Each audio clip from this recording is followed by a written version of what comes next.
Nyt. Joo.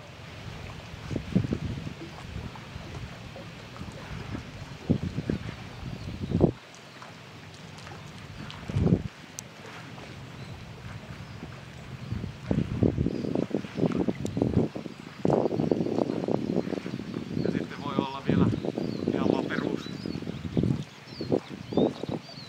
kierto.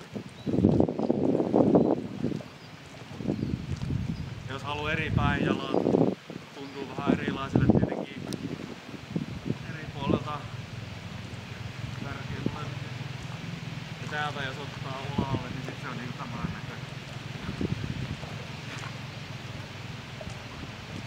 Voitaisiin tehdä joko ilman yläkehon kiertoa tai sitten ottaa mukaan sieltä takaa kierrota.